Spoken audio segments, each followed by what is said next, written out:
Երրորդ հարցը դրել ենք այսօր Երևանի քաղաքապետարանում ավագ նիստեր, հա, պետք է քննարկվեր տրանսպորտի խնդիրները եւ նոր ավերջացել այդ, հա, նիստը, ես խնդրեմ հենց միանգամից սկսենք այն վերջից, էլի, ամենագարячие новости, որ ասում են, էլի, ինչ որոշեցիք, ինչ քննարկեցիք, ինչ եղավ նիստի ժամանակ։ Շատ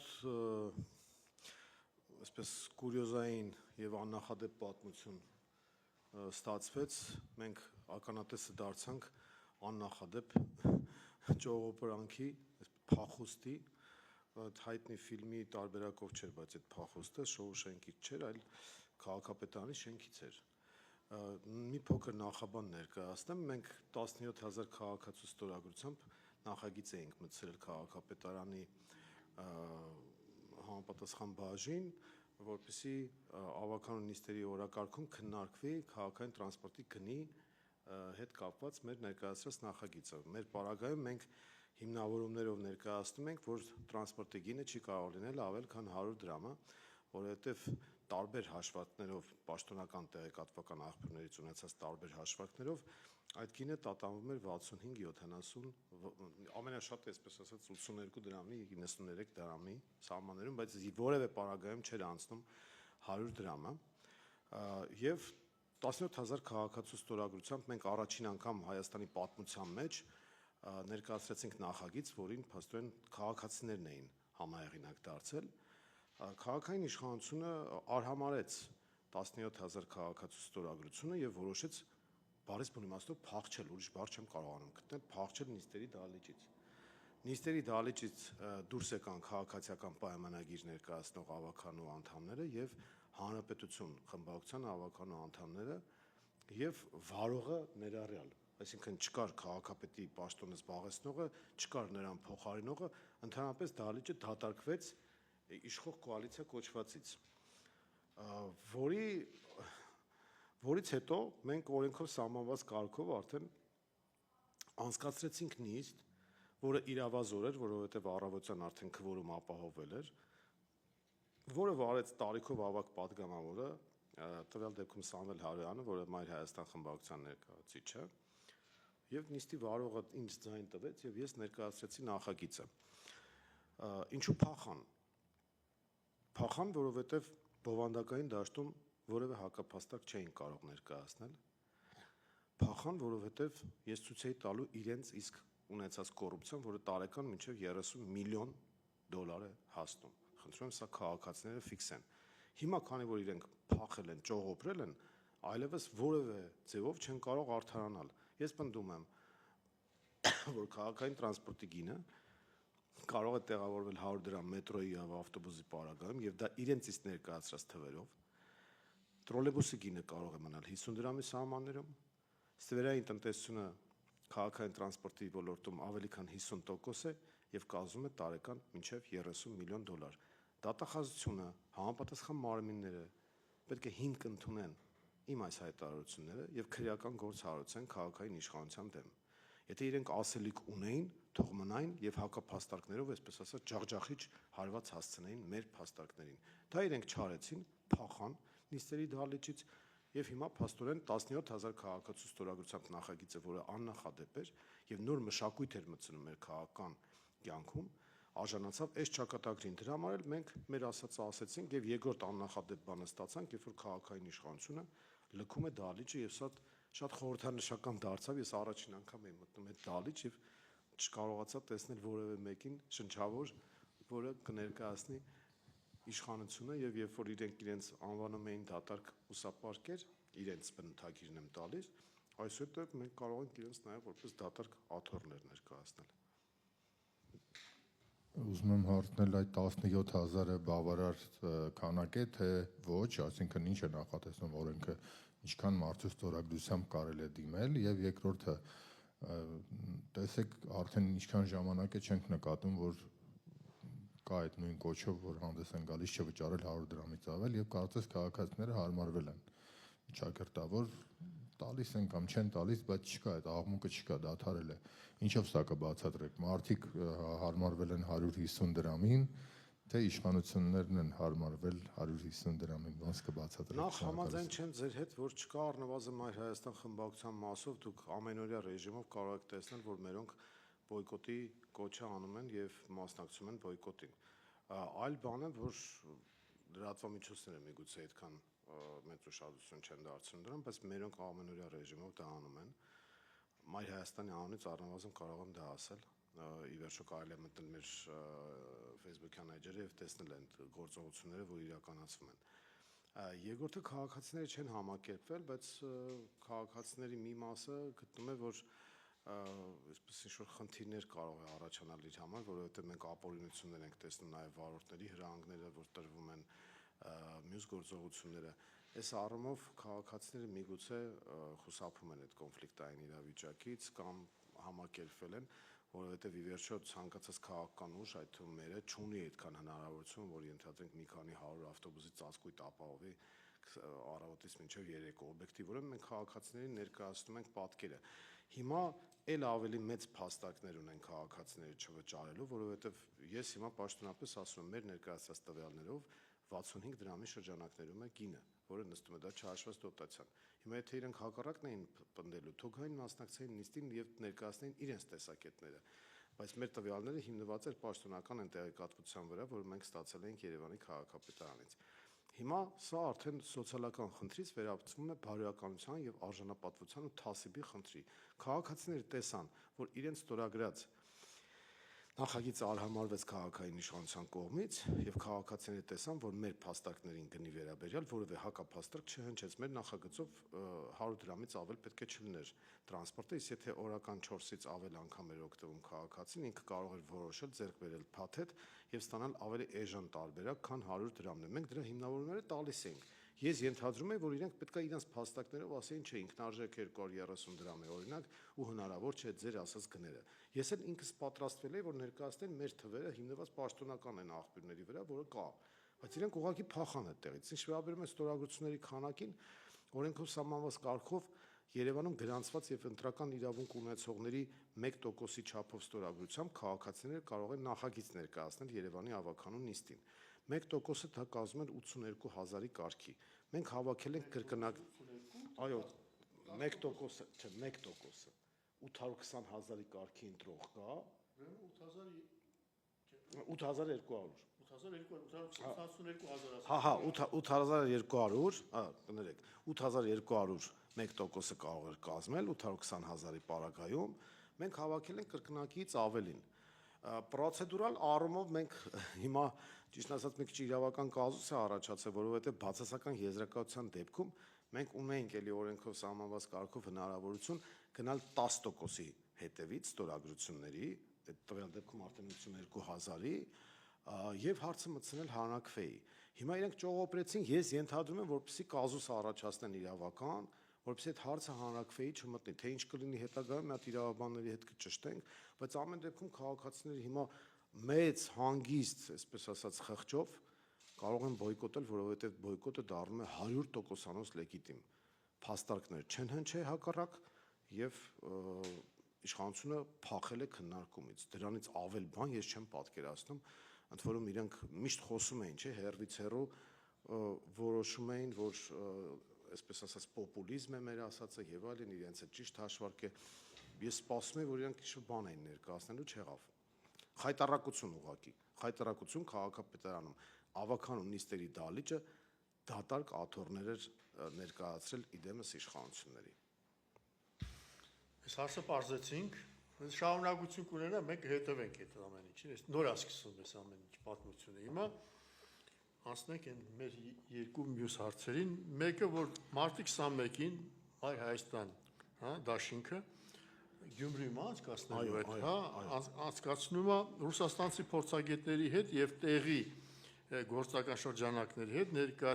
շրջանակների ներկայացուցիչների հետ, հա, համատեղ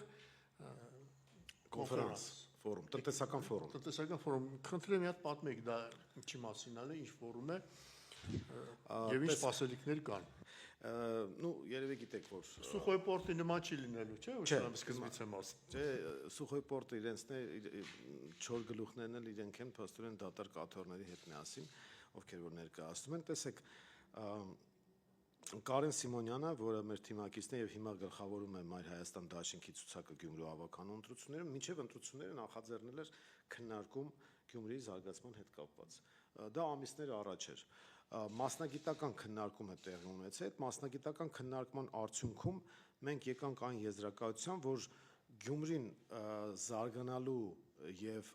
իրական առաջընթաց ապահովելու համար անհրաժեշտ է, որպեսզի Գյումրիում ստեղծվի ազատ տնտեսական գոտի, ընդ որում դա, այսպես ասած, գիտական կամ պրակտիկ նորույթ չէ այդ գաղափարը։ Այդ գաղափարը քննարկվել է 1988 թվականի ավերիչ երկրաշարժից հետո տարբեր փուլերով, տարբեր ձևերով։ Վերջին անգամ կառավարությունը 2019 թվականին է որոշում կայացրել, որ պետք է ազատ տնտեսական գոտի հիմնել, բայց ձեռքերը լվացել ու մի կողմ են քաշվել, որովհետև գործնական քայլեր չեն կիրառվել։ Կարող ենք ասել, որ օբյեկտիվ պատճառներ կային կամ սուբյեկտիվ պատճառներ կային, օբյեկտիվը 2019-ից հետո կոവിഡ്ի եւ պատերազմի հանգամանքը, սուբյեկտիվը կառավարչական սխալ որոշումների կառավարությունը եւ կառավարության կողմից համապատասխան ցանկության, վճռականության կամ պրոֆեսիոնալիզմի բացակայությունը։ Այս առումով մենք ուրեմն ազատ տնտեսական գոտու մեր մոդելն ենք ներկայացրել, հաշվի առնելով հետեւյալ հանգամանքները։ Առաջինը Գյումրին ունի համապատասխան եւ բարոյական եւ սոցիալական առումով այդ իրավունքը, որպեսզի իր տարածքում հիմնվի այդ զարգացման հնարավորությունը եւ մենք վերջապես ազատվենք աղետի գոտի պիտակից։ Երկրորդը աշխարհագրական դիրքը Գյումրիի ռազմավարական նշանակություն ունի եւ այդ առումով Գյումրին կարող է իրոք որպես հյուսիսային մայրաքաղաք, այսպես ասենք, լոկոմոտիվի ֆունկցիա կատարի տնտեսական զարգացման առումով ինչպես Շիրակի մարզի, այնպես էլ Հայաստանի համար։ Երրորդ հանգամանքը համապատասխան աշխատուժի արկայությունը, որը շատ արագ կարող է տրանսֆորմացվել իր որակներով եւ մատակարարել աշխատակիցներ, աշխատուժ այն գործարանների եւ այն արտադրությունների համար, որը ենթադրվում է, որ պետք է լինի ազատ տնտեսական գոտու հիմնումից հետո։ Երրորդ հանգամանքը, որը կա, որը նպաստում է, որպեսզի մենք Գյումրիում հենց պատկերացնենք ազատ տնտեսական գոտին, դա բացի ծովայինից տրանսպորտային բոլոր միջոցների արկայությունն է։ Կա երկաթգիծ, կա օդանավակայան եւ կա հյուսիս-հարավ ճանապարհահատվածի հանգույցային այդ հատվածը, որը Գյումրիով է հենց անցնում, եւ չորրորդ հանգամանքը եւ իր ռազմավարական նշանակությունը եւ անվտանգային առումով եւ տնտեսական առումով եւ սահմանակից լինելը, մոտ լինելը Վրաստան, Թուրքիա, այս բոլոր հանգամանքները հաշվի առնելով մենք կարծում ենք, որ Գյումրիում կա հնարավորություն ազատ տնտեսական գոտու հիմնման։ Մեր առաջարկի մեջ օդանավակայանին կից տարածքում կարող է լինել լոգիստիկ կենտրոնը, որը ազատվում է շահութարկից եւ ավելացված արժեքի հարկից, երբ որ արտահանման ուղղված գործողություններ են կատարվում ազատ տնտեսական գոտու հիմնումից եւ այնտեղ գործունեություն ծավալելուց հետո, եւ Մարմարաշենի ճանապարհին ենք մենք տեսնում, որ 300 հեկտար հատված կա, որտեղ համապատասխան ներդրումներից հետո ենթակառուցվածքները ստեղծելուց հետո ակնկալվում է, որ կարող է լինել մոտ $500 միլիոն ներդրում սկզբնական եւ դա կարող է բերել 15000 նոր աշխատատեղերի ստեղծման։ Իդեպ ասեմ, մենք մինչև այդ ծրագրի հրապարակայնացումը նաեւ որոշակի քննարկում ենք ունեցել մեր ռուս գործընկերների հետ մասնագիտական եւ նաեւ բիզնես շրջանակների հետ, օգտագործելով նաեւ մեր կապերը եւ նախնական նաեւ հավանություն ենք ստացել։ Սրան գումարել ենք նաեւ ազատ քաղաքի գաղափարը, որը չինական մոդելն է վերցված։ Ազատ քաղաքի գաղափարը դա այսպես կոչված հարկային դրախտավայրն է, այդպիսի տերմին է ուղղակի օգտագործվում Չինաստանում, երբ որ տվյալ քաղաքում գրանցված, տվյալ քաղաքում գործունեություն վարող եւ միայն տվյալ քաղաքի բնակիչներով հաշվառված բնակիչներով ֆիրմաները որոշակի հարկային արտոնություն են ստանում համապետական մակարդակի։ Մեր պարագայում մենք հաշվարկել ենք, որ պետք է 50% արտոնություն ստանա Գյումրիում գրանցված, Գյումրիում գործունեություն իրականացնել եւ Գյումրիի հաշվառում ունեցող աշխատակիցներով համալրված ձեռնարկությունը, ինչ ենք նկատի ունենում 50%, դա վերաբերելու է շահութարկին, դա վերաբերելու է ավելացված արժեքի հարկին, դա վերաբերելու է շրջանառության հարկին։ Համապետական մասշտաբով ինչ հարկային դրույքաչափ որ գործի, դրա 50%-ի չափը պետք է կիրառվի Գյումրիում եւ մենք այդ պրոյեկտը պատկերացնում ենք 25 տարվա կտրվածքով։ Դա իր հետևից կբերի լոկոմոտիվի տրամաբանությամբ, քարշակի տրամաբանությամբ բիզնեսի զարգացում, նոր աշխատատեղեր, ներդրումներ եւ արդեն որակապես այլ մակարդակ։ Հիմա կարող է հարց առաջանալ, բայց ինչպես ենք մենք դա պատկերացնում ենք, պետք է կյանքի կոչվի, դա ակնհայտորեն համապետական խնդիր է։ Բայց մենք գնացինք այստեղ էլ նոր տեխնոլոգիա կիրառելու ճանապարհով, ուրեմն սկսվեց ստորագրահավաք, որը ելի օրենքով սահմանված կարգով է եւ որը վերաբերում է Գյումրու ապագա ավականուն։ Ինչ ենք մենք ասում, մենք սարքել ենք ծրագրի փաթեթը, բայց ասում ենք, քանի որ նախկինում միշտ վերևից է որոշում կայացվել, որ պետք է ազատ տնտեսական գոտի հիմնվի ու ոչ մի բան չի արվել, մենք հիմա հակառակ ճանապարհով ենք գնում։ Մենք այդ ծրագիրը դարձրել ենք ուղերձի մաս, որը պետք է դառնա ապագա Գյումրի ավականու ուղերձ, ոչ թե առանձին ֆրակցիայի, այլ ուղերձ։ Օրենքով սահմանված կարգով դա թույլատրվում է, երբ որ դու որոշման նախագիծ, ինչպես մենք Երևանում արեցինք տրանսպորտի հետ կապված, նույնը արել ենք ուղերձի մասով, փաստորեն Գյումրիում։ Նույն Կարեն Սիմոնյանը, որը նախաձեռնել էր քննարկումները եւ Մայր Հայաստանի քաղաքապետի թեկնածուն է, ինքը նախաձեռնել էր ստորագրահավաք, որը պահանջում էր 1%, որպեսզի հարցը մտնի ապագա ավականու օրակարգ, այսինքն ավականին ուղերձ հղի, որ մենք պահանջում ենք այս ծրագիրը կյանքի կոչել։ Այսինքն դա լոբինգի ձև է, որը ժողովուրդն է անելու։ Այնտեղ պահանջվում էր 1100 ստորագրություն, 1%-ը, որովհետև Գյումրիում գրանցված ընտրողների քանակը 112,000-ի չափի էր հիմա նոր տվյալներով, մոտավորապես 1100-ի չափ ստորագրություն էր պետք։ Մեր ներկայացուցիչները, մեր թիմակիցները հավաքել են 7700 ստորագրություն, այսինքն 7 անգամ ավել, քան պահանջվում է։ Եվ այդ ուղերձը ներկայացվելու է, որպեսզի լոբինգ արվի, որ կյանքի կոչվի։ Կանի այս իշխանությունները շատ լավ չի անի, մենք կարծում ենք, որ չի անի, որովհետև չեն արել արդեն, ուրեմն այլ իշխանություններ դա կանեն, բայց ծրագիրը կա, փաթեթը կա, եւ գյումրեցիներն են արդեն դառնում պահանջատեր։ Սա էական տարբերություն է։ Ոչ թե վերևից ինչ-որ մեկը ծրագիր է դնում, այլ գյումրեցիները ասում են, մենք պահանջում ենք այս ծրագիրը կյանքի կոչեք։ Եվ ռուս գործընկերների հրավիրելը մեր կողմից պայմանավորված է այն հանգամանքով, որ ԵԱՏՄ շրջանակներում մենք տեսնում ենք, թե ինչպիսի տնտեսական հնարավորություններ կան, հայ-ռուսական տնտեսական հարաբերություններում աննախադեպ թվերի ենք հասել տարեկան շրջանառության 12-13 միլիարդ դոլարի չափով։ Սա իհարկե մենք հասկանում ենք, որ պայմանավորված է նաև ուկրաինական այդ SVO գործողություններով, սանկցիաներով, բայց քանի որ դրանք կան, արկա են օբյեկտիվորեն, եւ քանի որ ռուսական ռազմաբազան 102-րդ գտնվում է Գյումրիում, մենք կարծում ենք, որ ռուսական կողմը շահագրգռված պետք է լինի նախ, որպեսզի այն տարածքը, այն քաղաքը, որտեղ տեղակայված է ռազմաբազան, ունենա տնտեսական զարգացում, հաջողություն եւ չհամարվի Հայաստանի աղքատ քաղաքներից կամ շրջաններից մեկը, եւ երկրորդը մենք տեսնում ենք շուկան որպես հիմնական սպառման մեր համար արտահանման Ռուսաստանը, եւ այս առումով դրա համար մենք ներգրավելու ենք ամսի 21-ին Գյումրիում կայանալիք ֆորումին նաեւ մեր ռուս գործընկերներին, դրանք կարող են լինել պաշտոնական եւ ոչ պաշտոնական շրջանակներից, որպեսզի նրանք իրենց մասնակցությամբ եւ իրենց տեսակետներով հարստացնեն մեր նախագիծը եւ նաեւ իրենց առաջարկներով հանդես գան ու նաեւ քննարկում ծավալվի, թե ինչպես դա կարող են կյանքի կոչել։ Հայ-ռուսական հարաբերություններից խոսացինք, տնտեսական հարաբերություններից։ Իսկ ձեր կարծիքով դե դուք եք Դոնեցկ գնացել, Լուգանսկ գնացել, հա, տեղին է խոսալ, ոնց է ձեզ թվում, ինչա պետք է անել մեր հայրենակիցներին, որ այնտեղ են ապրում այսօրվա դրությամբ, ինչպես կարելի է շարունակել իրենց օգնել եւ երկրորդը ընդհանրապես ոնց է գնահատում այսօրվա դրությամբ հայ-ռուսական հարաբերությունը քաղաքական արդեն ոչ թե տնտեսական։ Հայ-ռուսական հարաբերությունները ցավոք սրտի փչացվել են Հայաստանի իշխանությունների կողմից եւ դա արվել է շատ հստակ պլանավորված ձևով։ Հայ-ռուսական հարաբերությունների փչացման գործիքակազմերից մեկն էլ արևմտաթուրքական շրջանակներից ուղղորդվող այն որոշումներ, որը կայացվեց 22 թվականի հոկտեմբերի 6-ին Պրահայում, համաձայն որի Արցախը պետք է հանձնվեր, որպեսզի ռուսական խաղաղ առաքելությունը իսպար արդեն բացառվեր։ Դա իհարկե Հայաստանի Հանրապետության շահերի կոպիտ ոտնահարում էր եւ հիմա էլ այդ ամեն ինչ շարունակվում է եւ հայ-ռուսական հարաբերությունները փչացվում են 18 թվականից հետո հետեւականորեն։ Մենք դեմ ենք իհարկե այդ գծին եւ նաեւ մեր Դոնբաս այցելությունը նպատակ ուներ ցույց տալով, որ Հայաստանում բոլորը չէ, որ մտածում են այնպես, ինչպես Նիկոլ Փաշինյանի գլխավորած իշխանությունն է մտածում եւ մենք հայ-ռուսական հարաբերությունները կարեւորում ենք եւ դրանց ռազմավարական բնույթին տալիս ենք շատ բարձր նշանակություն Մեր այցը Դոնբաս, ինչպես գիտեք, հումանիտար բնույթ էր կրում, բայց նաև քաղաքական մեսիջ էր պարունակում իր մեջ, նաև աշխարհաքաղաքական մեսիջ, որովհետև մենք գտնում ենք, որ արևմուտքի հետ հարաբերությունները այո պետք է զարգացնել, գործընկերային դարձնել, բայց ոչ ի հաշիվ եւ առավել եւս ոչ ընդդեմ Ռուսաստանի, եւ մեր ուղերձը հենց այնտեղից հղեցինք ու նաև դրանով ցույց տվեցինք, որ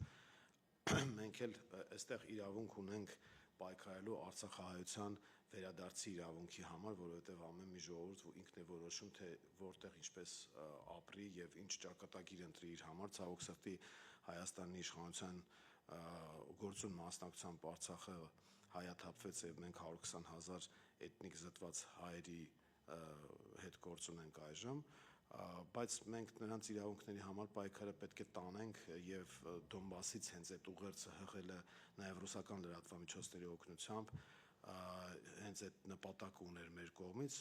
հումանիտար մասով մենք համապատասխան միջոցներ ենք տարել հիվանդանոցներին, երեխաներին եւ այնտեղ նաեւ լայն հանդիպումներ,